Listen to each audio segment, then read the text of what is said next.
Muda huu nazungumza na baba wa bibi harusi, kama sio mke, ambaye nyumbani kwake ndipo ambapo tukio hili limetokea. Wahoaji wamekuja kuoa, mwisho wa siku wamekimbia na jungu la ubwabwa. Nazungumza na baba tuambie vile ambavyo amekelekwa na hiki ambacho kimetokea, lakini kubwa zaidi ushauri wake ni upi kwa vijana ambao wana matendo kama haya? Kiongozi kwema? Kwema, mambo yanakuwa. Hii inakushikia mimi. Mambo yanaenda? Safi, mambo yanakuwa. Sawa, jitambulishe kwa jina kwa wale ambao wanakutazama kwa mara ya kwanza. Bwana anaitwa Saidi Hamisi Matungula aka Kichefuchefu. Kichefuchefu. Almaarufu yani. Almaarufu Kichefuchefu. Yeah. Mkazi wa Chatembo. Mkazi wa Chatembo yani. Tuambie nini ambacho kimejiri nyumbani kwako? Unajua unapoandaa sherehe, unawaandaa na wanaokuja kwenye sherehe. Ndio.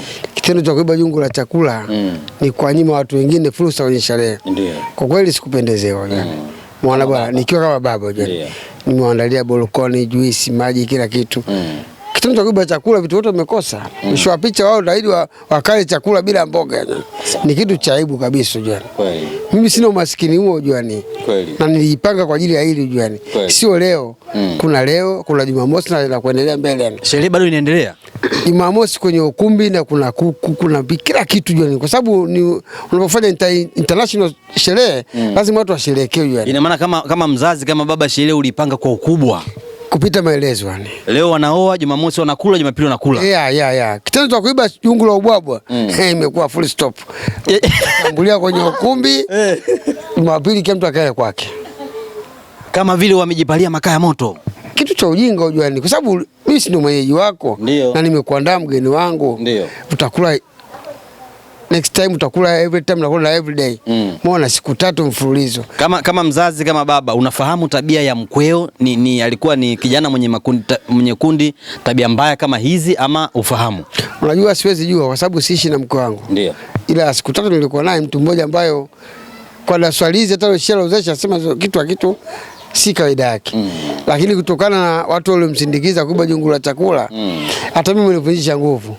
Kwa hiyo nilichokifanya kwa haraka nitawakaribisha kwenye ukumbi waje, lakini kwenye madrasa Jumapili wasisumbuke.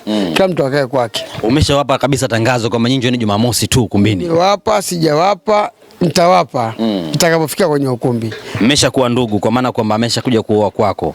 Jumamosi akija na Jumapili wakija utawafukuza? Waje Jumamosi, Jumapili wasijistaki niwaone. Ikitokea wakaja, waje kutembea tu, lakini kula kwao. Sawa la kula hakuna. Kwa sababu sinishaandaa wale Jumamosi na Jumapili. Sasa kama leo umeiba chakula Jumapili unapika chakula cha nini sasa? Wamejaribia. Kwa sababu Jumamosi usiku waache wale. Shughuli ya leo ulitia gharama kiasi gani kama mzazi ambayo imeharibika, tuseme hivyo? Si kubwa sana. Ndani bolokoni zipo, maji yapo, chakula kama kile kilikupo, nyama. Vitu vya kawaida tu, kama tunasema tu karibu mgeni. Ila mgeni ataandaliwa siku zinazofuata. Ambapo uliandaa ni ugeni wa watu wangapi? Kama leo au Jumamosi? Ya leo hii ambayo wao wameiharibu. Wao waliniambia watu 7-10. Imeenda kama watu 30 hivi. Kama bolokoni 30, maji PC katoni 2. Upo hapo nyama kama kilo 3 hivi. Za kuwatosha juani. Kwa hiyo walichofanya wameiba nyama, wameiba ubwabwa. Wamerudisha, mshajipalia kama nyama nitakuwa na mke wangu usiku. Hatuna tatizo. Wakati wao wanaondoka na jungu la uwali, wewe ulikuwa sehemu gani? Niko hapo nafungisha ndoa na shehe. Umekaa chini pale? Wamenizunguka na maana.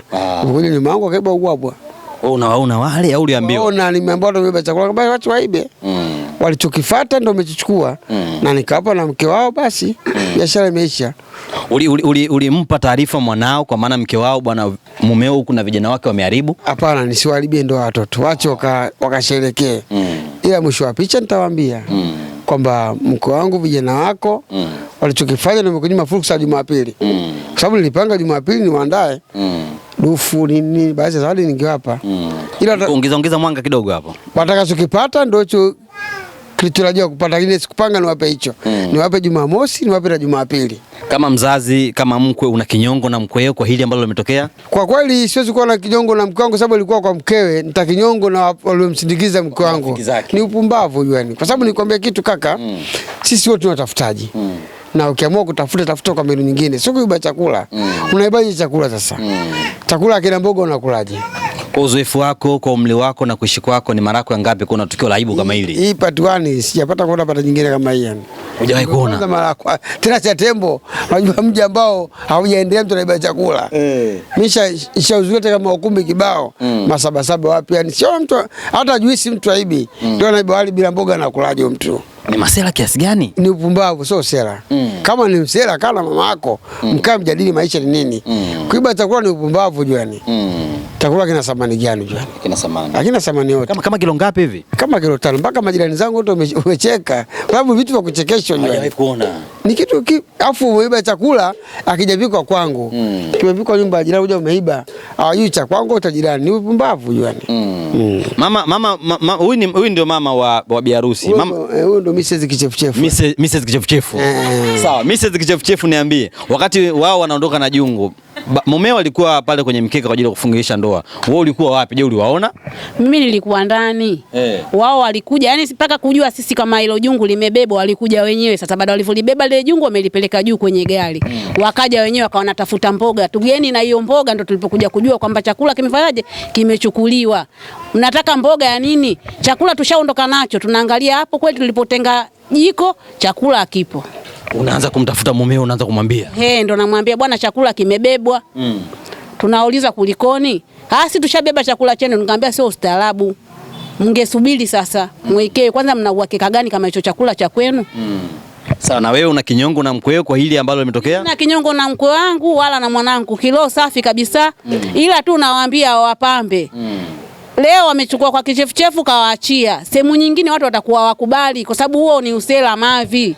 Uwezao hawana mambo yao sasa hivi ya kuwachafulia watu mashughuli yao. Maana wao wanasemaga mpambe ana nguvu kulikoni mwenye mali. Mwenye katulia, ila wao ndio wamekuja kuvuruga nini? Wamekuja kuvuruga shughuli. Sawa, Mr. Kichefuchefu, tumalizie. Umetuandalia nini za kwenye shughuli ya ukumbini? Tujiandae sisi ambao hatuna tabia kubeba majungu ya watu. Kwenye ukumbi nikishirikiana na AKM Mama Matilio hapa. Mama Matilio, kwema? Wema. Tukio umeliona hili? Tukio nimeliona. Umefurahia ama umechukizwa? Hapana, sijalipenda. Tuambie jinsi ambavyo umechukizwa. Mimi kusema kweli, kwanza vijana wetu tunatakiwa wawe wastaarabu. Ndio. Ustaarabu umekuwa wagumu kidogo. Ndio. Kwa Chatembo zamani ustaarabu ulikuwepo, lakini sasa hivi wimbi la watu wanavyohamia kwa sababu ni mji mpya na watu wanavyohamia, kila mtu anatoka tabia chafu alikotoka na kuja nayo huku Chatembo. Ndio. Kusema kweli, kwa tukio leo imekuwa kama aibu kwa Chatembo. Kwa sababu tangu nizaliwe mimi sijawahi kulikuta tukio kama hili, kwamba mtu amekuja kuoa alafu anakuja kuchukua chakula jungu la ubwabwa anaondoka nalo. Na ukiangalia kwamba walikosa adabu na heshima, kwa sababu ukiambiwa appointment njoo na watu fulani unatakiwa uje nao ni hao hao. Walisema watakuja na watu 7 au 10. Na ndio maana kikapikwa chakula kile kulingana na idadi ya watu. Ndio maana kikapikwa chakula kilo 5. Sisi hatuna ziki ya kukosa kupika chakula kingi. Unaona? Lakini wamesema sisi tutakuja na watu 5 ama 10. Ndio maana kikapikwa chakula kile simple kwa ajili ya wageni. Unaona? Lakini imekuja Costa, gari ndogo 3, maboda boda. Niambie, hiyo ndio simple? Sio simple, kwa sababu tulisema anakuja kuoa kimya kimya, sherehe tunaifanya Jumamosi ukumbini, tukitoka hapo tunakuja na maulidi, tumeandaa kila kitu. Tuna mchele kilo 150 iko pale inacheza. Haina wasiwasi. Lakini kwa leo wametutia aibu. Na mpaka nikaambia huo ni ushamba. Mambo ya kizamani sana, yamepitwa na wakati. Sasa hivi watu tunakwenda na wakati. Ukiwa na shughuli yako unatakiwa amazing. Mambo yako yawe vizuri. Shughuli yako mtu kaipanga shughuli yake kiustaarabu, iende vipi kiustaarabu. Mambo ya uni anabaki kwa uni, sisi wastaarabu. Hatuna mambo ya kiuni. Na siku zote tushaozesha watoto, sio huyu mtoto wetu wa mwisho anafunga dimba. Lakini kuna kaka zao wameoa, dada zao wameoa. Hajawahi kutokea. Juzi tu tumetoka kwenye ukumbi kama kawaida. Watu pambe, watu wamekula mpaka wameacha. Miaka 10 ya ndoa. Mtoto wetu alikuwa anafikisha, akafanya sherehe la kufa mtu. Kwa amani kabisa.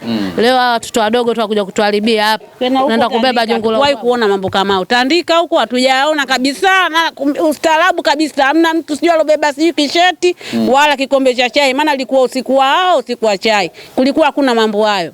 Jumamosi tuandae tujipange kuja kula kwa sisi ambao ni wastaarabu. Jumamosi bwana, tumeandaa kuku kama 200 hivi. Kuku 200? Kwa kula na kusaza. Tunajauli. Kuku 200, chakula cha kumwaga ndizi nyama. Ila tu ombi. waliokuwa na kawaida ya kuiba vyakula katika maukumbi wasisogee karibu na geti. Wakae mbali na geti. Wastaarabu wa kula wasogee karibu. Kadi zipo lakini asiyekuja kadi mpaka mgambo getini yupo. Kama una kiingilio mnaika na wagambo. Haya. Mama shughuli mwambie. Mnaika na wagambo getini. Mlinzi lazima yupo. Tiketi mkononi ni kadi yako. Kadi itakuruhusu kula, kadi itakuruhusu kuingia. Kinyume cha hapo utakaa nje ya speaker usikilize midundo tu. Mimi naomba tumalize hii mada, tusubiri Jumamosi tuone. Mungu akipenda inshallah.